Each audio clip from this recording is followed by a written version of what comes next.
So the simple thing is, if a woman adopted a child, she's a mother, right? But not through traditional means.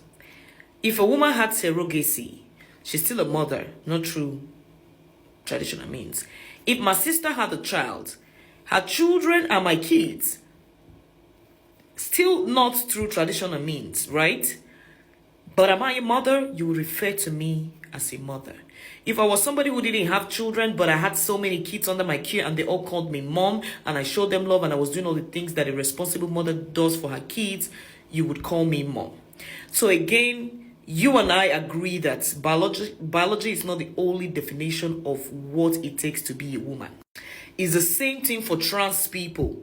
If a woman today chooses to be a man, or a man chooses to be a woman, she's trying to achieve that womanhood or that femininity or that masculinity through non-traditional means. If these people possess the ability to function in a woman's space, to, be productive as a woman, carry themselves well as women, to be in tune to womanhood, to femininity in itself, and to understand the struggles that exist as a woman, then you can call them woman, even if they're not biologically women, right? So when you guys come to say, can you just say I am a woman and that defines it? No. When I say I am a mother right now, you want to ask me, what defines you as a mother? You want to check my environment. Am I a mother to maybe the kids of my sister? Or do I have somebody I'm taking care of? Or do I have people that look up to me that I nurture?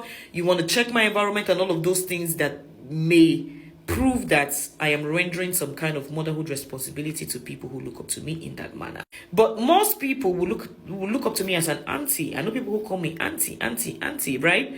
So I'm more of an auntie than I will call myself a mother because of my experiences, my environment, how I'm growing, and what I have right now as my core value or my experience, I would say.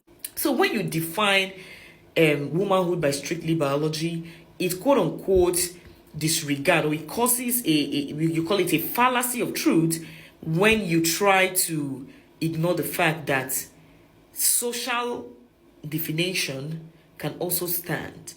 And that is what the UK Supreme Court did not understand when they overruled the statement that said women can only be defined by biology, which means that if a masculine presenting woman is caught, the court has the right to strip that woman naked to check whether she has a penis or a vagina.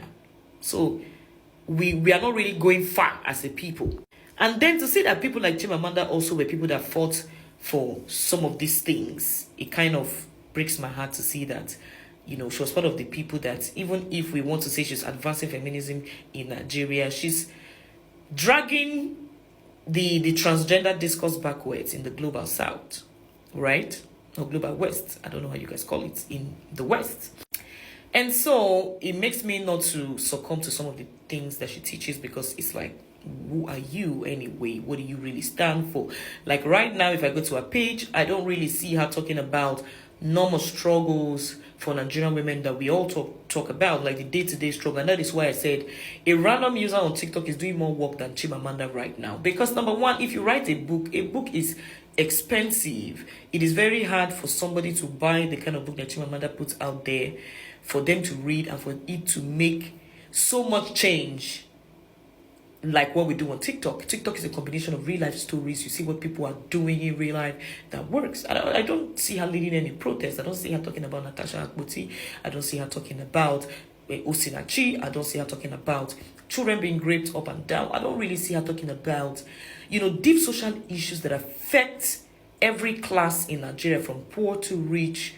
These issues affect everybody across board. And so I do not succumb to our own kind of feminism. And when it comes to research, okay, if you want to place her on intellectual capacity and say she's really like, maybe she's for the intellectual people, she's for the scholars, she's for people who are in the university. You see, I was watching a lecture by Angela Davis that was published last year, and she was talking about Chimamanda, and she was like, oh, she's a writer also. So you see that Chimamanda is often celebrated among universities and researchers and scholars and people because of her work, and then it also limits it. It keeps it only in academia. The poor woman is going to take so much time for her to get the liberation that it will take. It's now also limiting feminism into class and gender. It's like people who are rich and have knowledge and can afford the book have better access to knowledge and understanding of feminism than people who don't.